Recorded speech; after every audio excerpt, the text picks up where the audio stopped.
ప్రభుత్వం బుల్లెట్ స్పీడ్లో పోతున్నాం. నేను ఎక్కడా మామూలుగా ఆలోచించడం లేదు. ఒకప్పుడు ఈజ్ ఆఫ్ లివింగ్ మాట్లాడాను, ఈజ్ ఆఫ్ డూయింగ్ బిజినెస్ మాట్లాడాను, ఇప్పుడు స్పీడ్ ఆఫ్ డెలివరింగ్ గవర్నెన్స్ మాట్లాడుతున్నా. ఈరోజు ఇక్కడ అడిగాను మిమ్మల్ని, ఏం తమ్ముళ్ళు మీ డబ్బులు వచ్చాయని. మీ ఫోన్ చూసుకొని మా డబ్బులు పడ్డాయని. అవునా కాదా అని మిమ్మల్ని అడుగుతున్నా. ఏ పని కావాలన్నా వేరే దగ్గరికి పోయే పనే లేదు.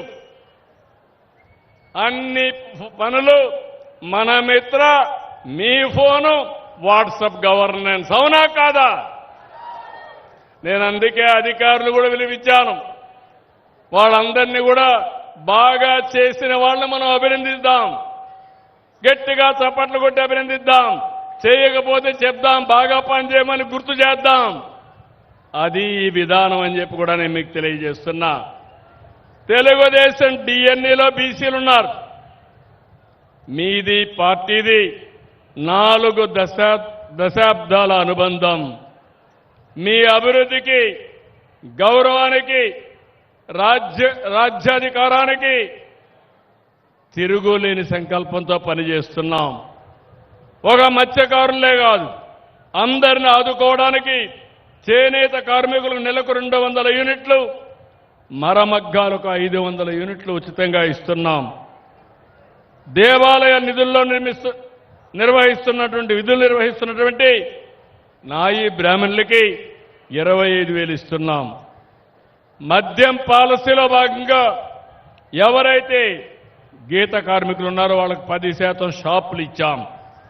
వడ్డెర వృత్తి, రాళ్లు కొట్టే వృత్తి ఉంటే మైనింగ్ లీజులో 15% వాళ్ళకి పెట్టాం.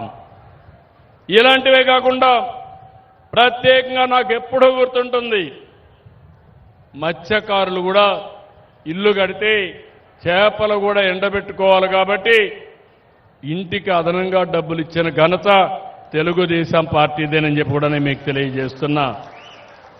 ప్రతి ఒక్కరికి ఇళ్లు కట్టిస్తాం, ప్రతి ఒక్కరికి ఇంటి జాగా ఇస్తాం, కనీస వస్తువులు కల్పించే బాధ్యత మాది. నేను ఒకటే మీ అందరినీ కోరుతున్నా, మీరు అభివృద్ధి కావాలి, బీసీల్లో ఐకమత్యం రావాలి. అట్లా కాకుండా ఏ వర్గానికి ఆ వర్గం విడిపోతే దానివల్ల మీరు నమ్ముకున్నటువంటి పార్టీకే నష్టం జరుగుతుంది. బీసీలంతా 45 ఏళ్లుగా తెలుగుదేశాన్ని నమ్ముకున్నారు, ఆదరించారు, అభిమానించారు. మీకు మేము రుణపడున్నాం. తప్పకుండా మీ రుణం తీర్చుకునే సమయం ఆసన్నమైంది. అందుకే ఈరోజు తుమ్మల పెంట నుంచి ఈరోజు చెప్తున్నా, ఈ తీర గ్రామాన్ని ఆదర్శ గ్రామంగా చేస్తాం.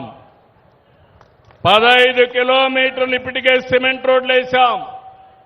787 స్ట్రీట్ లైట్స్ అమర్చాం. 2462 గ్యాస్ కనెక్షన్లు ఇచ్చాం. 1452 ట్యాప్ కనెక్షన్లు ఇచ్చాం. 2 సాలిడ్ వేస్ట్ ప్రాసెసింగ్ యూనిట్లు పెట్టాం. ఇంకో పక్క మీరు చూస్తే నెల్లూరు జిల్లాలో పరిశ్రమల కేంద్రంగా అవుతా ఉంది. రాబోయే రోజుల్లో కావలి కనక పట్టణంగా పాత పేరు సార్థకం అవుతుంది. ఇక్కడే మీరు చూస్తే రామాయంపట్నం పూర్తవుతుంది. దగదర్తి ఎయిర్పోర్టు మీ ఊరు పక్కనే వస్తుంది. నెల్లూరు జిల్లాలో 50 రోజుల్లో 10,000 కోట్లు విలువైన ప్రాజెక్టులు గ్రౌండ్ అయినాయి. ఫర్నిచర్ పార్కు, అపోలో టైర్స్ సహా 7 పరిశ్రమలు ప్రారంభించాం. క్రిస్ సిటీ వచ్చింది, అల్యూమినియం క్లస్టర్ వచ్చింది, గోల్డ్ ప్లస్ గ్లాస్ ఇండస్ట్రీస్ అన్ని వచ్చాయి. ఇక్కడికి వచ్చినప్పుడు ఇప్పుడే ఎమ్మెల్యే గారు ఒక విషయం అడిగారు. 25 మత్స్యకారుల గ్రామాలను కనెక్ట్ చేస్తూ మెటల్ రోడ్డు కోరారు. 6,27,00,00,000 శాంక్షన్ చేస్తున్నాం.